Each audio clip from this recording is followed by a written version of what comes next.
Good morning, everyone. Thanks, everyone, for being here. I'm Dave Perot, Chairman of the Education Committee for the Minneapolis Heart Institute Foundation, and I just wanted to welcome everyone to the Burchell Lecture this morning. And what I would like to start off with is just a little bit about Howard Burchell, and there's individuals in the audience who certainly know him much better than I do, but I did have the good fortune to be acquainted with Howard and to participate with him at least in these conferences for several years before his passing. Howard was quite an individual. He was born in Athens,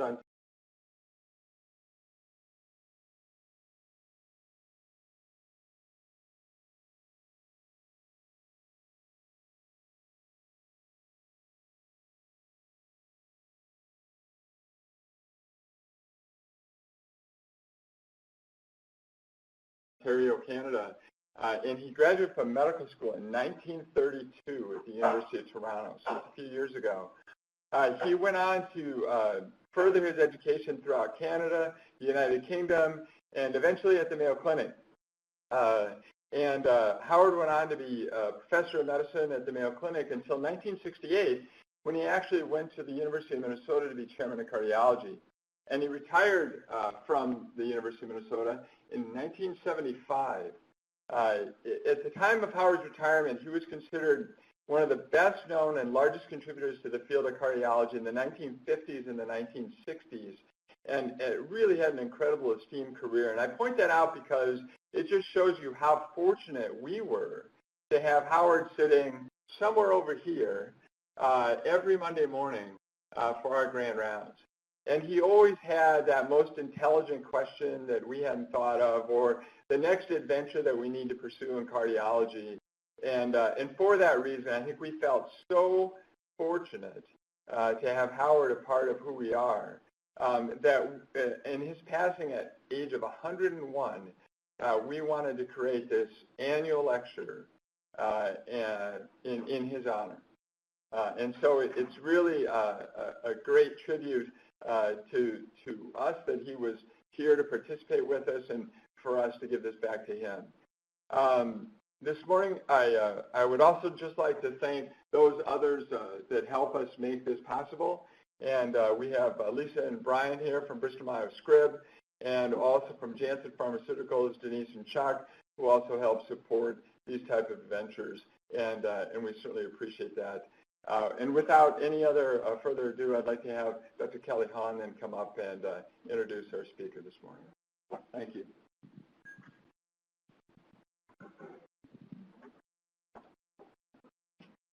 So I would like to welcome Anne-Marie to Minneapolis. It's usually not snowing in April, but it is now. And Anne-Marie, I have gotten to know over the last couple of years. She's been a great mentor to me as we start to do adult congenital. And she completed an internal medicine and pediatrics residency. She then did pediatrics and cardiology fellowship, so she's an incredibly educated person. She is the interim director of the Boston Adult Congenital Program. She is the co-director of the Cardio Pregnancy Program, and she's also the head of the ACHG Fellowship at Boston Children's Hospital. And so her main research interests include taking care of women with heart disease and pregnancy, and she's going to give us a talk today. And I thank all the people that come here from OB and from cardiology as we build our program. Thank you very much, Dr. Hahn.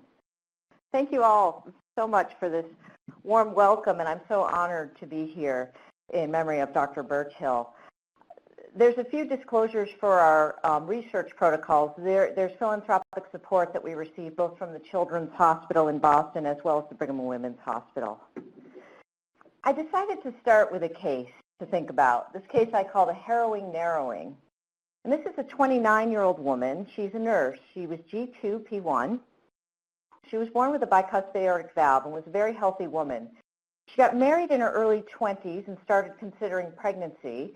So she actually, after consultation, underwent a pericardial tissue aortic valve replacement 6 years prior to her current presentation.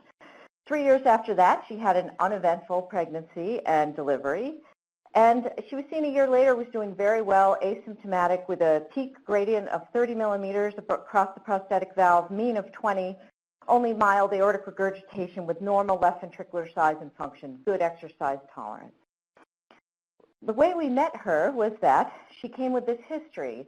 At about 24 weeks of gestation, she was working in the hospital, and she had to sit down and actually go home because she just felt like she was going to pass out. She did not tell her obstetrician at the time. She knew something might not be right, but she wanted to just wait it out, and she did, and she worked for a few weeks longer, and then at 32 weeks, again at work, had a more dramatic presyncopal event where it was witnessed by some of her colleagues, and she was sent to her obstetrician for consultation. And here's just a peristernal long axis echo showing you this prosthetic aortic valve, which is thickened. You can see with continuous wave Doppler, she has a very high velocity, over 5 meters per second, which gives her a peak gradient of 108 millimeters of mercury across that aortic valve. Here she's got normal left ventricular size and function, but with color Doppler, you can see she has a moderate aortic insufficiency as well. So I wanted to use her case to talk about how do we manage her? What are the next steps? So what we did was we had a multidisciplinary team meeting that involved many services, maternal fetal medicine, cardiology, interventional cardiology, and cardiac surgery. And we really came up with 4 management options for her. We considered doing a valve-in-valve TAVR, which I understand you've done several patients here that have been pregnant with TAVR as well. We considered just going to surgery and doing an aortic valve intervention during the pregnancy. We thought we could just admit her and monitor her, and then we considered whether or not she should just be delivered at 32 weeks. So the way I'd like to frame this discussion is, well, how do we make these decisions? Who's right? Because the surgeons in the room felt like they knew what to do. The interventionalists were very ready to do innovative techniques on this woman, and it's hard to know. And with that, I'm just going to focus on 3 objectives here. First, to recognize the risk factors for adverse maternal outcomes in women with cardiovascular disease who are pregnant. And then I'd like to describe the development of our program at the Brigham and Women's Hospital. And lastly, I'd like to share with you some of the initial results of some of the research that we've been able to do. So as a cardiologist, pregnancy is fascinating because you get to see extreme changes in hemodynamics. And I think in order to understand the risks that women might be prone to, you need to understand these hemodynamic changes and how they affect them. So this graphic is showing you the duration of pregnancy in weeks on the x-axis and the change from pre-pregnancy values as a percentage for each parameter. So you can take something like plasma volume, and we know that women increase their volume greatly, up to 50% in pregnancy. Really, that peaks around 28 to 32 weeks. When you look at that curve, it's different than the stroke volume, which also increases, up to 30%. But what's interesting is that stroke volume increases early in pregnancy. Oftentimes, women are just learning that they're pregnant here in the beginning of the 2nd trimester. Another parameter that changes is heart rate. I believe that heart rate goes up to 10 to 20 beats throughout pregnancy. Now, this is particularly important for a young woman who may have had congenital heart surgery as children because many have sinus node dysfunction, and they're not able to augment that heart rate response to help their cardiac output. So when you look at the cardiac output curve, that also goes up dramatically really early in pregnancy. Some women depend more on stroke volume, some more on heart rate to do that. Now, all of these parameters are showing you that those that increase greatly throughout pregnancy. There's one that actually gets much lower, and that's shown here in green, the systemic vascular resistance. The way I think about it is that the placenta is the best afterload reducer in the world. It's much better than any ACE inhibitor or ARB, and that's why some women with certain cardiac lesions actually generally do okay in pregnancy, like those with regurgitant lesions. But what we see is that at the time of labor and delivery and the early postpartum period, the curves tend to stop in the textbooks, but that's where all the dramatic changes occur with shifts in volume, shifts in pressure, and these are when women may be at their highest risk. And when you think about it, the way that we now deliver care, most women are going home 2 or 3 days after they deliver, and they may not really be experiencing these changes for the next several days to weeks. Now, this is an article that I really enjoyed. It was published a decade ago, and it was put together by the Toronto Adult Congenital Heart Center. At the time, was one of the largest leading congenital heart centers for adults. And what Dr. Kovacs and her colleagues did were they gave surveys to women of childbearing age that were waiting in the waiting room of the adult congenital heart clinic and just asked them some simple questions. And the results were shocking. 1/3 of women did not remember they were ever told that they were at increased risk of a complication in pregnancy. And only 1 out of 2 remembered ever being counseled about contraception. So think about the women that you see in your clinic and how often we have these discussions. It was here that we realized there's a lot of work to do. And when we talk about risk, it's not just their cardiac risk immediate. It's their long-term risk, it's their obstetric risk, and it's also risk to the neonate that we have to think about. There have been several risk models established looking at the chance of an adverse complication in pregnancy. I've shown them here. Here's the CARPREG data. This is data in over 500 pregnancies of women with heart disease. About 75% of these women had congenital heart disease. And there was a 13% incidence of complications, usually heart failure or arrhythmia-related complications. And Sam Su and colleagues found 4 factors that are going to put a woman at increased risk for having a complication. They're listed here: having a prior event, having an abnormal functional class or cyanosis, left ventricular outflow tract obstruction. And if you look at the values there, that's not a lot of left ventricular outflow tract obstruction, a 30 millimeter or greater peak. And then having any really degree of systemic ventricular dysfunction with the ejection fraction 40% or less. So if you have one of those risk factors, your chance of having an adverse cardiac event in pregnancy is over 20%. If you have 2, it's over 70%. More recently, the group in Europe put together a large registry, and Dr. Drenson led the Zahara investigators to come up with a weighted risk score. And you can just see here some of the factors are very similar. History of arrhythmia would be included in a prior event, cyanotic heart disease or New York Heart Association class. Also left ventricular outflow tract obstruction, although their findings were a little bit more severe in the values. But the top weighted score was those women with mechanical heart valves. And I know that as you work in your program too, you know that when you're confronted with a woman with a mechanical heart valve who wants to become pregnant, there's a different discussion that needs to happen. Now, recent data has showed us that perhaps the best risk stratification scores are the World Health Organization class. And those are listed into 4 classes. Class 1 and 2 are generally more milder forms of heart disease, but class 3 and 4 are really the ones that we are going to get referred to see in our clinic. And so I've listed them here. This was a lovely document by the European Society of Cardiology that lists these lesions, which would definitely put a woman at a higher risk for morbidity and mortality. So you can see these are many of the patients that you're seeing.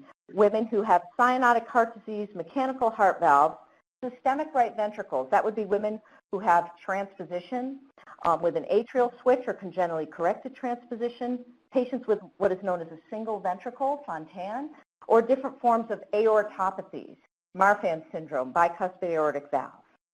And then the class 4 are women that we must strongly counsel against pregnancy because of their severe risk of mortality. Those with pulmonary arterial hypertension, very severe left ventricular dysfunction, severe left ventricular outflow tract obstruction, unrepaired coarctations, and aortopathies to a greater degree.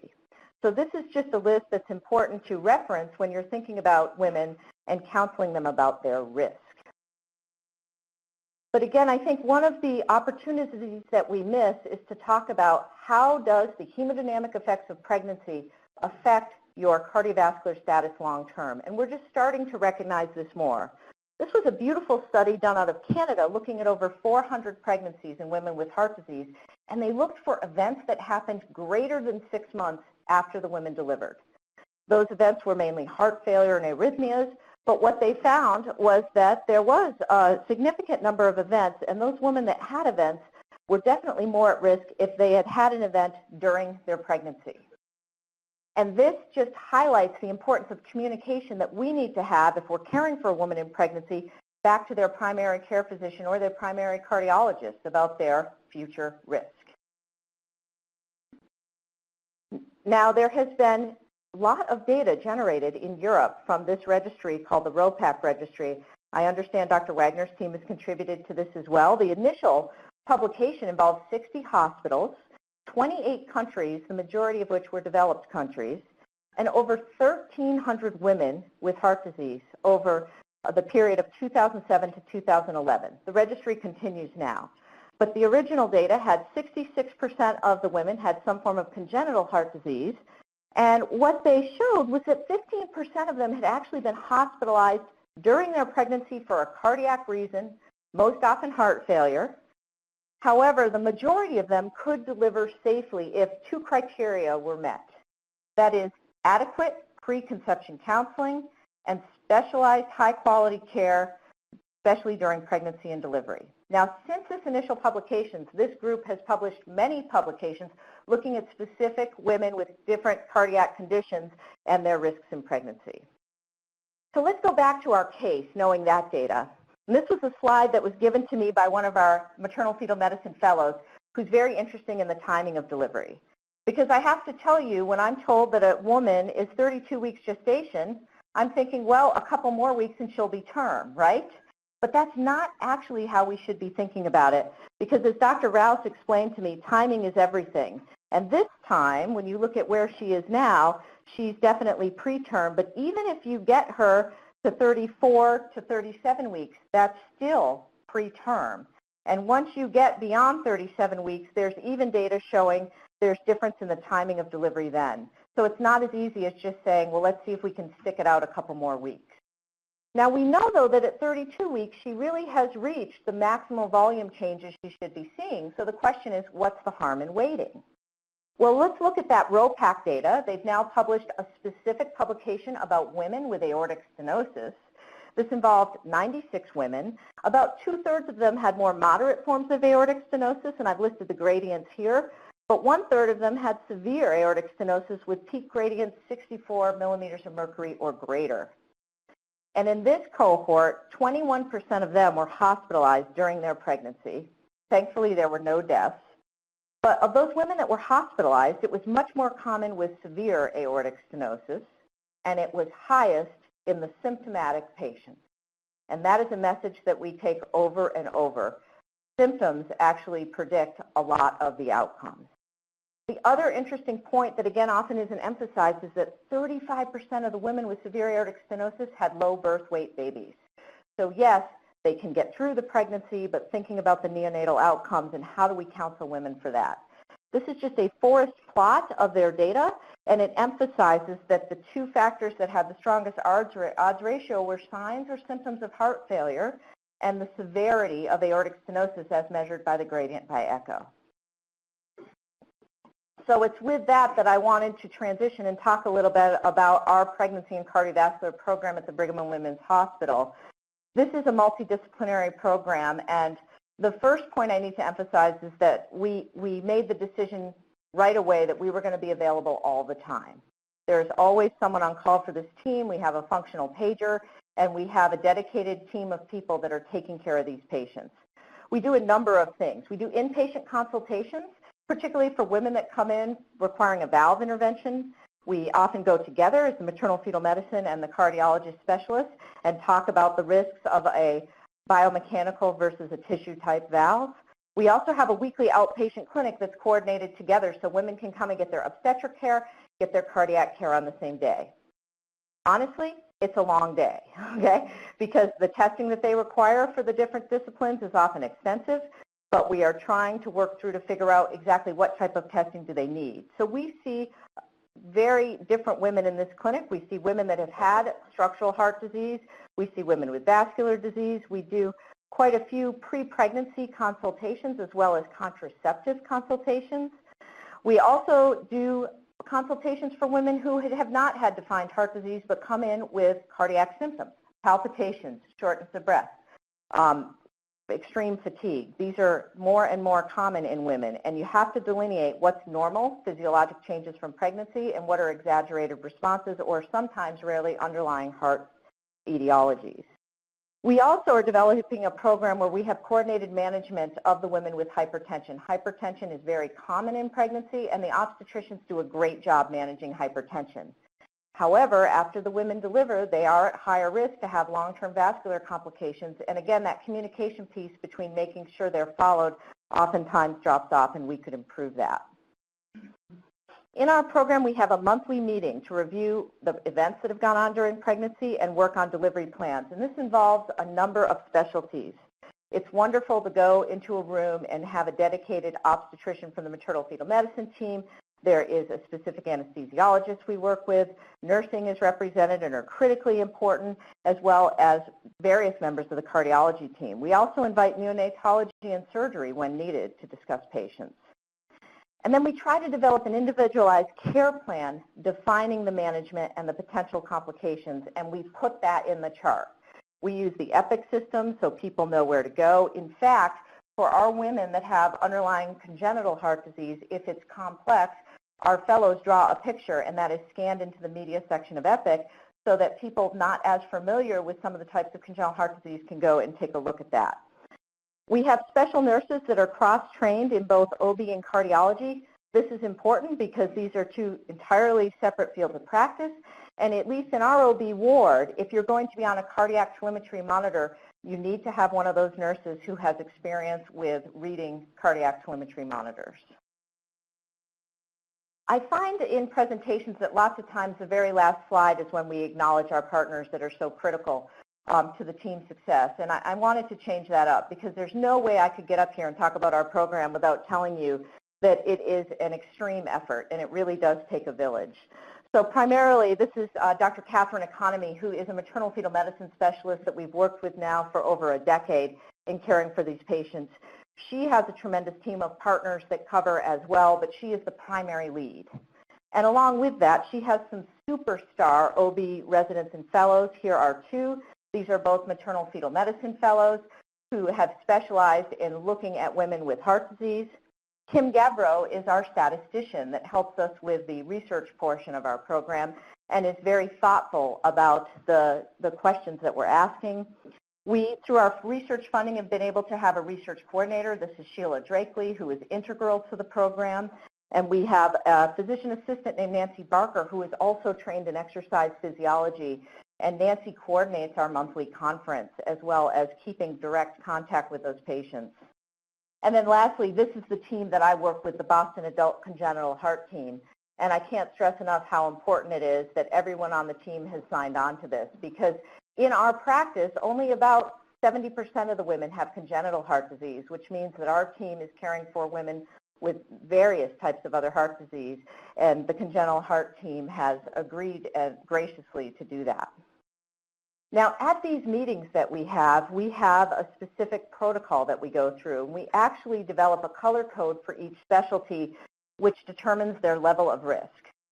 We actually look at risk based on the known risk factors on those retrospective studies, but these color codes are actually a subjective way that we can define how risky we feel it is for the patient. So for instance, red is the most risk, that's cardiac. This is our obstetric symbol, and green means good to go.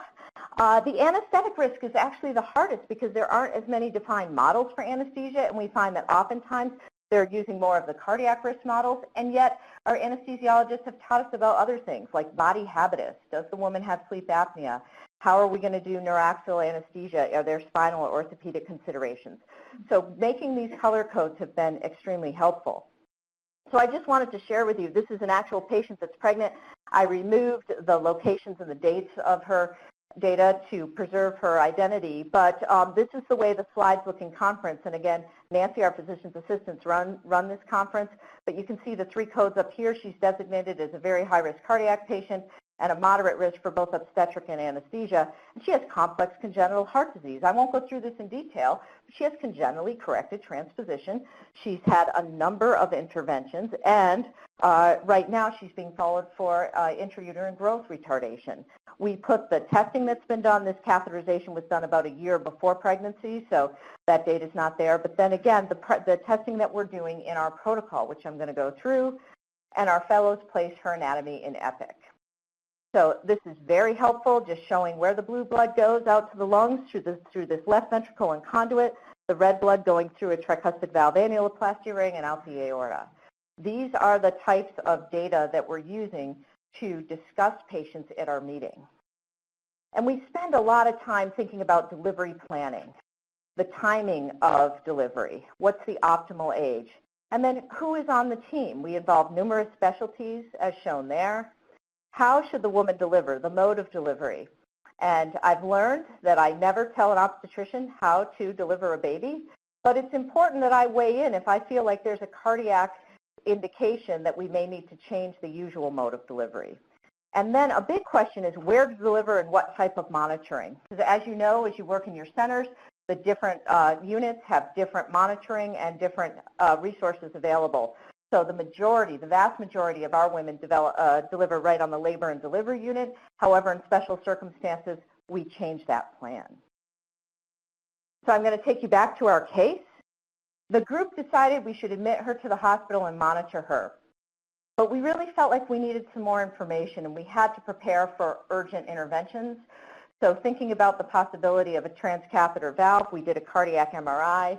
Here's just one still frame image showing you that she has a very dilated ascending aorta. That was a bit of a surprise at 5.4 centimeters. We also look at the iliac and femoral vessels to make sure that they're compatible for TAVR if needed.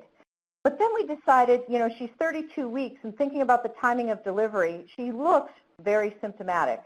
So we actually chose to do a right heart catheterization with appropriate shielding. And what we found were hemodynamics that actually reassured some people because she had a very low filling pressure. Right atrial pressure was 1. Her pulmonary artery pressure was 17/6 with a pulmonary capillary wedge pressure of 7 and a cardiac index of 3.2 liters per minute per meter squared. So when the interventionalist called me, he said, good news, the cardiac index is normal. And I said, well, she's 32 weeks. I think it should be higher. So this is the type of information that we use to think about how to manage her. So she actually remained in the hospital for a month. And as you know, with prosthetic valve stenosis to that degree, there wasn't a lot we could do medically. We tried to diurese her a little bit, but it really just made her more symptomatic. So we basically just watched her, and we planned for an assisted second stage of delivery. Now, Dr. Economy, my maternal fetal medicine colleague, wanted me to make sure you knew that that was done for obstetric indications, not specifically for cardiac indications.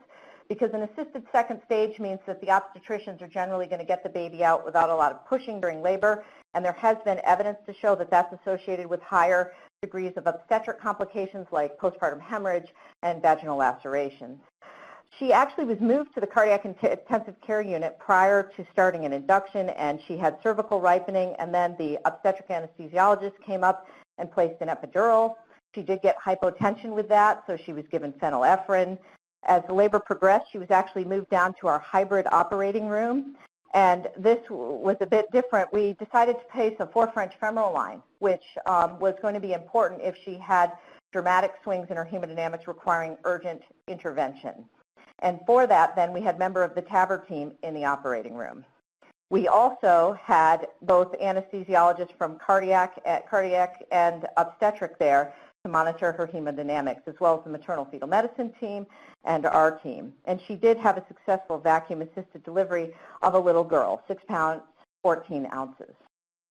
But the point I wanted to drive home was that that OR was full of people. I couldn't imagine a woman thinking that that type of delivery would be a great idea, but everyone in that OR had a job.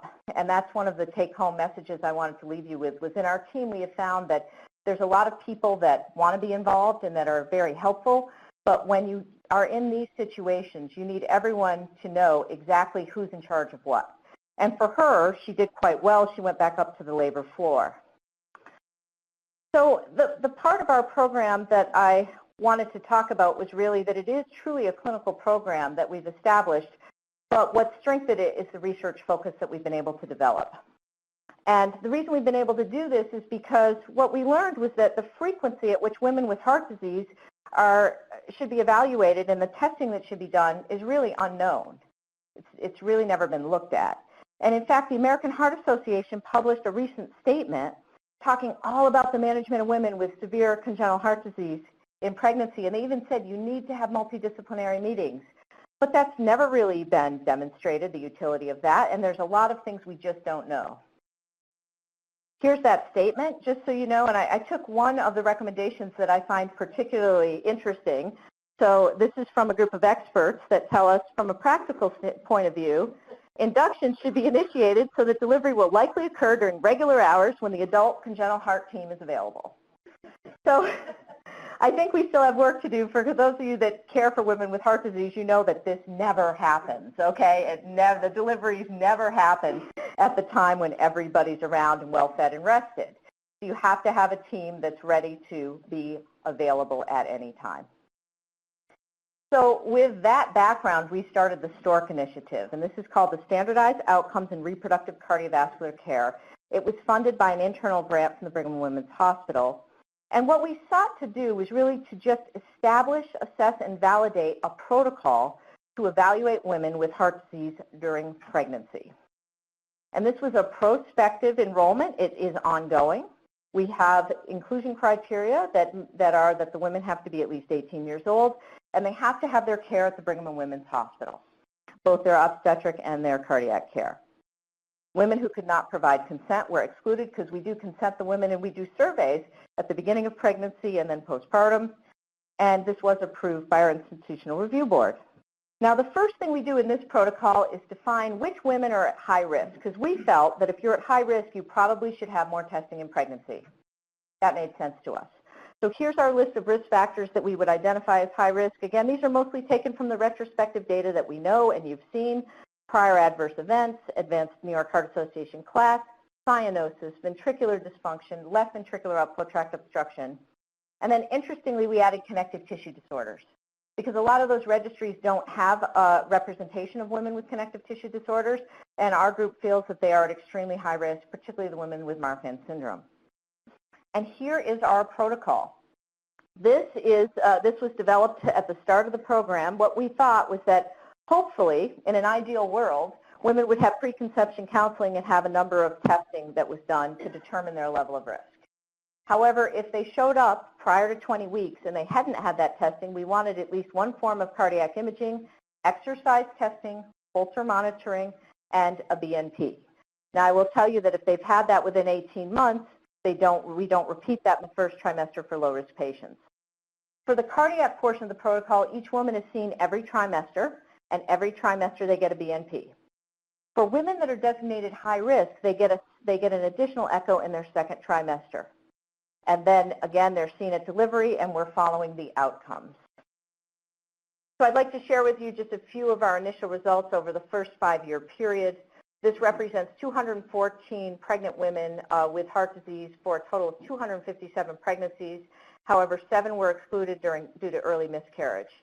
Now, interestingly, although we tried to enroll everyone in the standardized protocol, so many women show up after 20 weeks. It was something we didn't really consider initially, so we ended up with 136 in the standardized protocol and 114 in the routine care cohort. Here is the baseline characteristics. Now, our goal was not to compare the two groups, but just so you see, here's the column with the total group of patients, 250.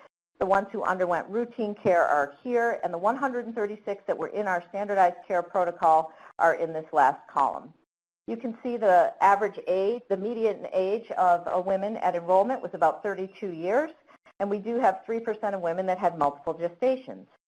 Now, when you look at the breakdown of heart disease, overall about 77% of the women in this group have congenital heart disease, but there's a wide range of other types of cardiac conditions that we're seeing. So connective tissue disorders, cardiomyopathies, acquired valvular disorders, and then vascular disease. Women that have had a history of Kawasaki's when they're young and have coronary anomalies, or Takayasu's arteritis. Then we also define their disease complexity based on what's called the Bethesda guidelines for congenital heart disease, and there was a pretty even split of a third of them with more simple forms of heart disease, a third with moderate, and then 40% with severe complex heart disease. 12% of our group had an adverse event, only 2% had pre-existing diabetes, and another 12% had pre-existing hypertension. So just a few points to think about when you're thinking about this type of team. There is a high amount of use of beta blockers pre-pregnancy. If you look, 20% of the women were on a beta blocker pre-pregnancy. There's also a very high prevalence of anxiety and depression, 1/3 of our patient group. And more than 10% of the women that we take care of conceive by assisted reproductive technology, which again carries different risks, especially with regard to hypercoagulable states.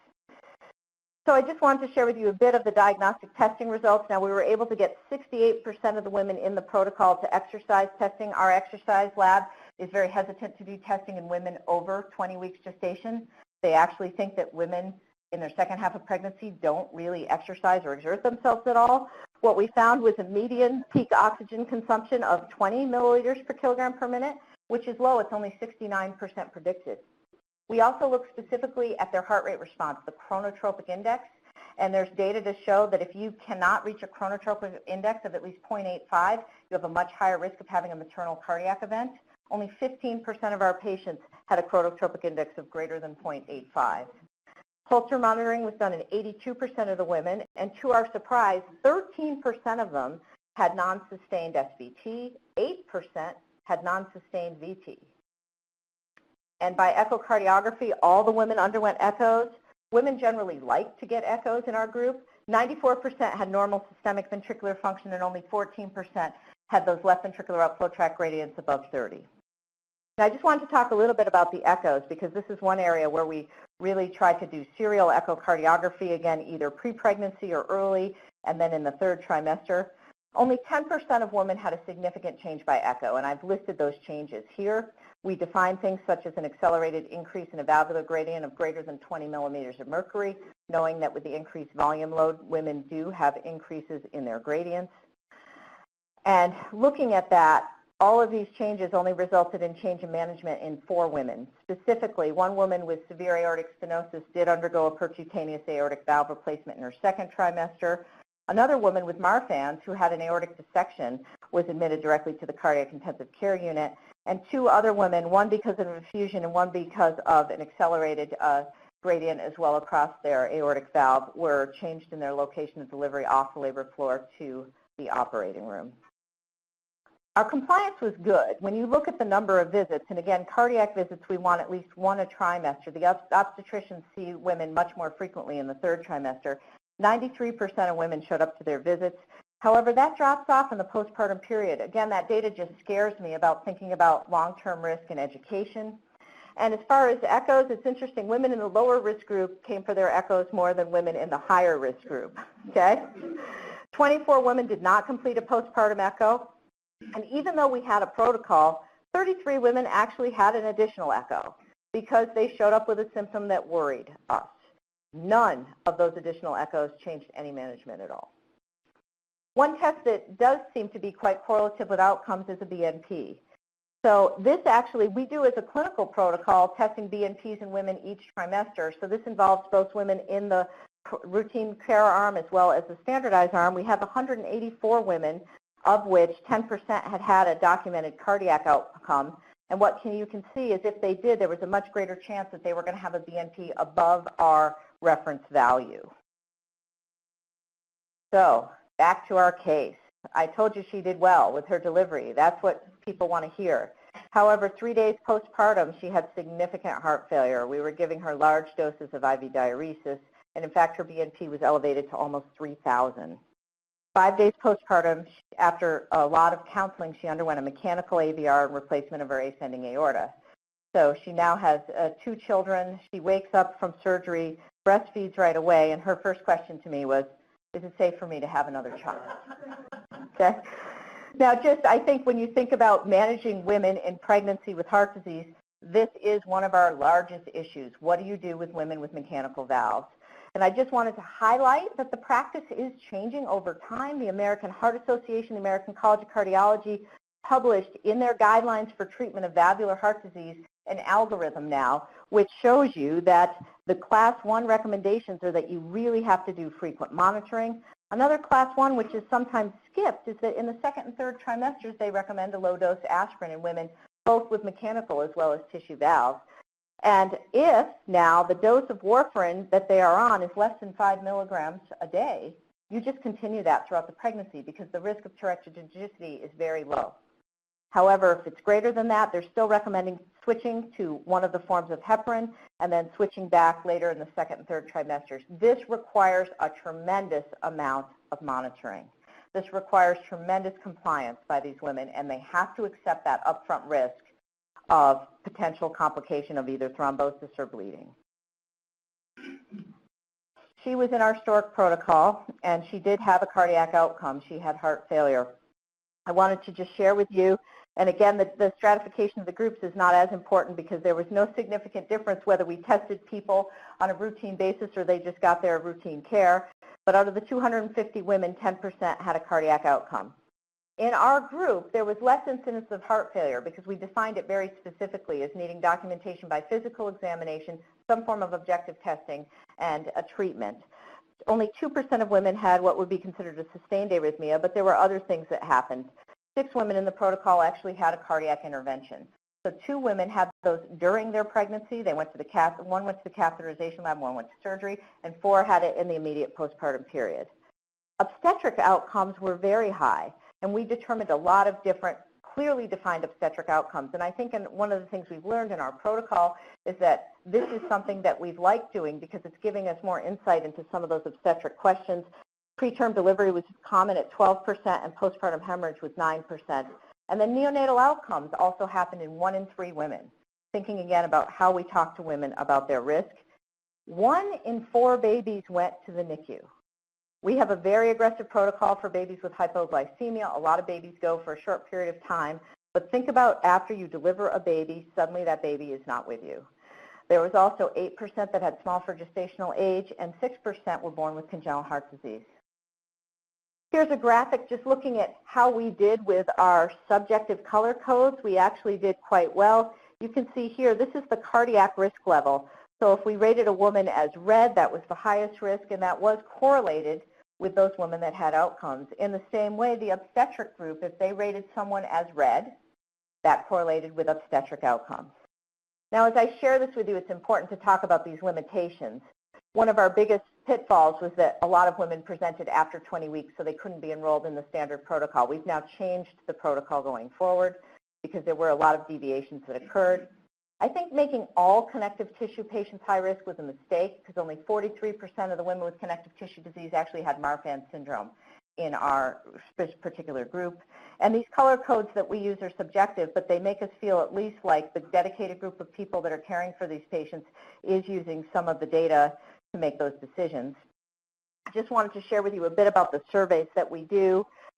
Women do surveys. This is in the enrollment time and then postpartum. We had a little bit of drop off with the postpartum numbers, but you can see that we asked everybody certain questions. And things that I was very interested in was, how did you get here? How did you know about our program? And up to 3/4 of them felt like they were referred from their healthcare provider, although a significant number were referred by friends. And something to think about as far as advocacy is that specifically in our protocol group, 20% of women were referred by the Adult Congenital Heart Association. So getting the word out there that if you're born with congenital heart disease, you need to be followed by a center that does this. Shockingly, 17% of these women were told to avoid pregnancy altogether. And then we also asked them in the postpartum period, did you get the right amount of testing? Because again, that was our primary goal, was to think about how we're doing diagnostic testing. 84% of the people in the standardized protocol thought they did.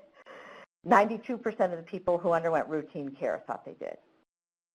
So I share that data with you just to talk about the fact that we were able to develop this protocol, and compliance was high with visits, less so with some of the testing.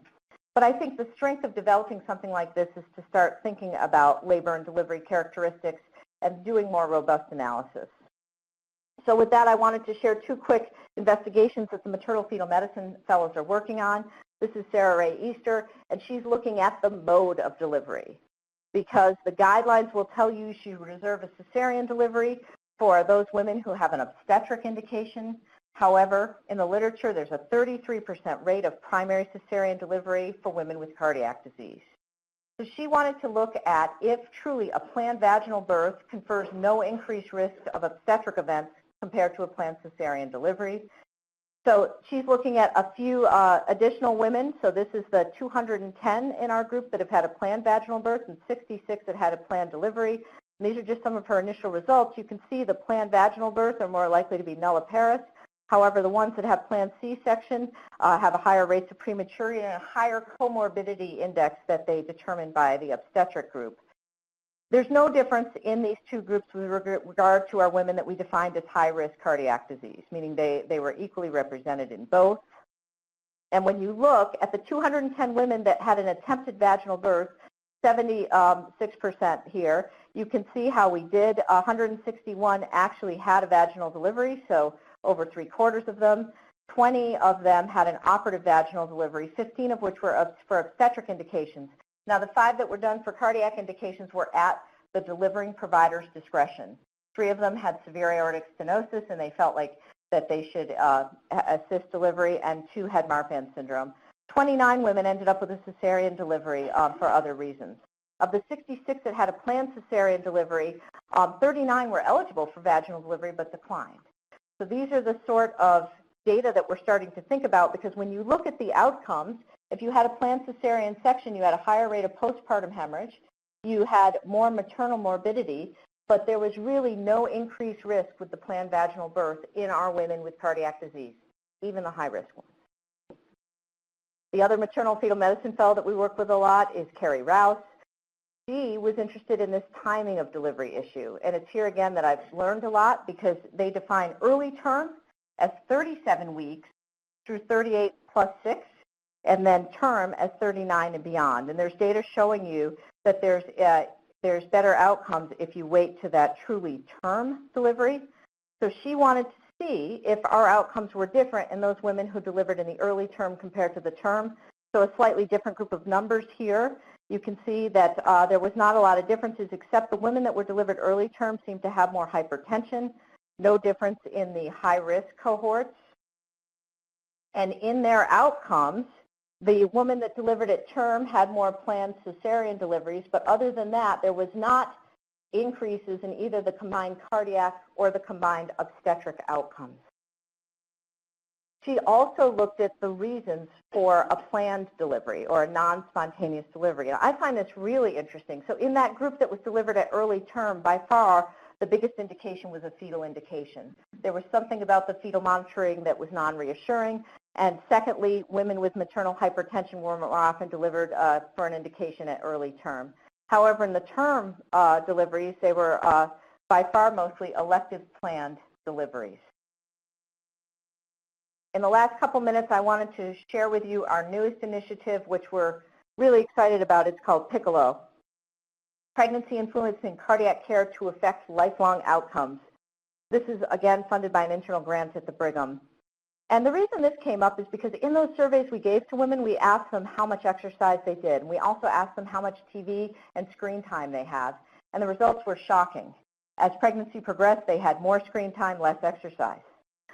So the American College of Obstetric and Gynecology actually recommends that healthy pregnant women exercise with moderate intensity at least 30 minutes for most days of the week. However, despite the large number of women we have with heart disease, there are absolutely no recommendations, and there's actually no data to show the safety of exercise in women with heart disease during pregnancy. So our hypothesis was that moderate intensity exercise in pregnant women with heart disease does not reduce placental blood flow. That is our primary endpoint, looking at placental umbilical artery Doppler. So the way we've set up this study is to take our group of women and ask them if they'd like to participate. They have to be enrolled again prior to 20 weeks, and we separated them into 3 groups. We're trying to get 30 women in each group. The first is a control group, so women without any form of heart disease. The second group is mild, and this is mostly based on the valvular heart disease guidelines and the adult congenital heart disease guidelines. And the third group, we group moderate and severe heart disease together. And then we have a number of exclusions. So if women have an obstetric reason that they should not be exercising, then they're excluded, and there's specific cardiac diagnoses that are more high risk that we feel would not be appropriate for exercise, and we're excluding pacemaker-dependent patients because one of the main variables that we're looking at is heart rate. And here's the study design. This is an intensive protocol, and what we do is when we enroll women, they do a number of assessments for us. They actually get a Fitbit tracking device, and they have to watch a video for about 10 minutes that our physician assistant has made with exercise recommendations. They then complete weekly exercise logs. They do an initial 6-minute walk test, and we actually draw some biomarkers. We draw C-reactive protein. Then we follow them throughout pregnancy, and again, our research coordinator is checking in with them every week. They download the information from their activity trackers. That data is being analyzed by a group of scientists that we work with at MIT. The primary endpoint is between 32 and 34 weeks. We're doing umbilical artery Doppler assessment, and then following them through delivery in the postpartum period. These women do all sorts of different forms of exercise. Here's just an example of the umbilical artery Doppler. Once again, emphasizing to me that obstetrics and cardiology are related in a lot of ways. But this is just some of the data that we've been able to generate with the activity trackers. You can see this is on the x-axis women with either the control group with no heart disease, milder forms, or moderate or severe forms. Again, we're in the early stages of this project. But you can see that the type of activity women are doing are really varying. So some of the women with moderate severe heart disease are still doing vigorous activity, where women with no congenital heart disease, with no heart disease at all, may just walk. And what we're doing is we're starting to be able to look at the data that's downloaded from these activity trackers. There's a lot of data that you get, and there's a lot of garbage data too, so you have to be very specific. So now we're even having women at certain times of the week exercise at certain capacities to be able to generate this data. I should mention that Elazar Edelman is a fantastic cardiologist we work with from MIT, and Bradley Marin is our exercise physiologist, and they've both been essential with this protocol. But this is just showing you actually some of the Fitbit data, percent increase in heart rate from 1 hour prior to exercise to peak. So this in the green is a woman that does not have heart disease, and then the blue and the purple are two representative patients with heart disease, more moderate to severe forms over their gestational ages, and you can see how their heart rates are changing. We're doing this not only to promote exercise in women, we want to confirm safety, but also as we look at those curves of hemodynamics in pregnancy that were generated 20, 30, 40 years ago, we know that we have to start thinking about different ways to get this data. So I definitely want to leave a couple minutes for questions, and I'll just stop and summarize with this graphic that it really does take a village, and I'm so pleased to be able to come here and tell you a little bit about our program. But I do feel strongly that management of these women just involves partnership with a whole lot of different specialties. I'm happy to take any questions. Before we start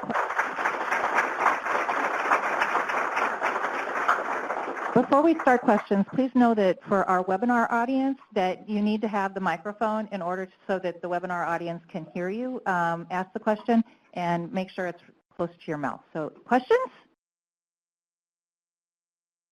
Somebody. That's unusual. Great talk. Can you tell us about the dissection that happened? Sure. This is a very interesting story. This is a woman with Marfan Syndrome. I believe it was her first child. She was doing very well. She actually came for her cardiology visit, and she sees one of my partners that specializes in connective tissue disease. Had a good visit, was doing fine, and left the hospital, actually went out to the lobby and started to have chest pain. So this is literally within a half hour, she called him and he said, well, I'm done in clinic, you better go to the ER. And in the ER, a woman with Marfan Syndrome with pretty severe chest pain, her evaluation right away, she had descending aortic dissection. And so we admitted her to the CCU and actually managed her blood pressure shot up between the time she went to clinic to the dissection, managed her with that. They brought over the obstetric team, and that is the one time that we've actually planned a cesarean delivery in this group for a cardiac indication. And it wasn't so much that we felt that the delivery was going to give her a better cardiac protective status, but it was more just for planning, because our surgeons definitely wanted to go in and intervene, and thank God the descending aortic dissection stayed relatively stable for that amount of time. Anne Marie, thank you. Can you comment on cardiac surgery and pregnancy and your experience with that? Sure. We actually involve our cardiac surgeons quite early, although thankfully rarely need to use them. But what we do is we counsel women that their risk of actually getting through surgery for the most part is not that much increased. The risk is really much more to the fetus and survival depending on the time of gestation. So if we really feel somebody needs cardiac intervention, we're going to have that conversation with the maternal fetal medicine folks about can we get them to a point where they can deliver the baby before surgery. But if they need surgery while they're pregnant, we try to use perfusion strategies which optimize timing and flow, and the perfusionists have specific protocols that they're going to use. And then anesthesia as well makes great efforts to optimize the hemodynamics to get the woman through pregnancy. But really the absolute risk is to the fetus, and that women generally we've gotten through it. How long did it take to gather the critical mass of people to make this work on a daily basis? Yeah. I will say openly that this program pretty much had started before I got there, because Michael Landsberg, who's one of the pioneers in caring for adults with congenital heart disease, had already been doing this unofficially with Dr. Economy's team. So when I arrived in 2006 and started to do more, we really just developed it based on wanting a more structured protocol so that people wouldn't just get called, hey, there's a woman with heart disease that's delivering, but there's a little bit more of a discussion before. So, and having a dedicated team that does adult congenital heart disease just worked very nicely for us to be able to work with the maternal fetal medicine team. I wonder if do you have any specific protocols for women with prolonged QT syndrome? Thank you for asking that. So for the question of women with prolonged QT, we definitely always involve our electrophysiologists that are caring for them. The one tenet that we use is that they must stay on their beta blocker. So a lot of times we're getting calls about, well, what are the parameters to hold the beta blocker for? And we know that their largest risk is really right after delivery. And so a lot of women might be, with their changes, become a little hypotensive then. We give the beta blocker.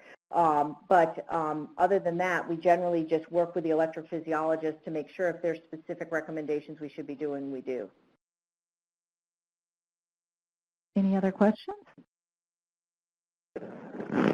Long-term follow-up after open heart surgery or a pump run in pregnancy with the fetus? I mean, with the baby? That's a great question. So as far as the follow-up for the children, we actually put forth a protocol to look at neurodevelopmental outcomes, not only in those women that have interventions during pregnancy, but actually in all of the children in this protocol. Unfortunately, we haven't gotten funding for that yet. And again, I just have to stress that the clinical program can do a great job, but once women go home with new children, young children, that their priority, oftentimes their top priority, is not coming back for extensive visits or bringing their children back for those types of visits at the hospital. So we just need to develop more innovative ways to connect with them, whether that be through more electronic means or other ways to keep track of them, because we're not doing a good enough job. Anybody else?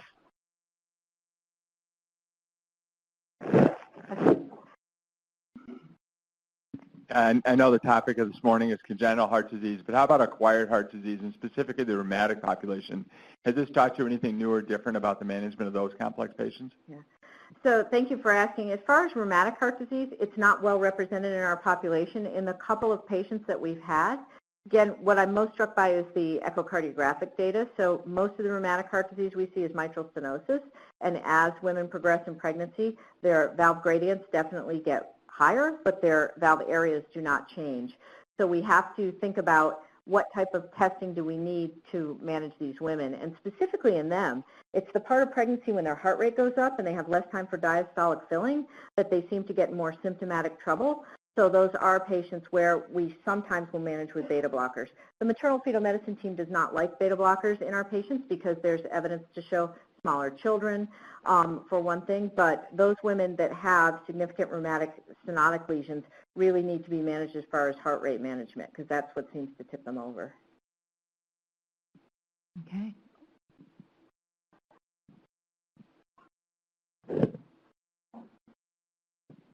It seemed about 10 to 15% of your population got pregnant with the with assisted reproductive technology, and I was wondering if you could just speak to what percentage of that specific population had appropriate preconception counseling and or strategies that you guys have come across to address that.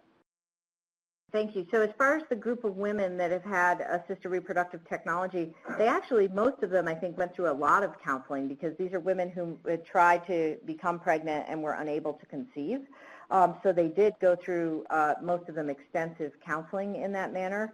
I think that we still don't know enough about the hormonal surges and changes that happen at certain times to give them appropriate risk counseling for the entire process.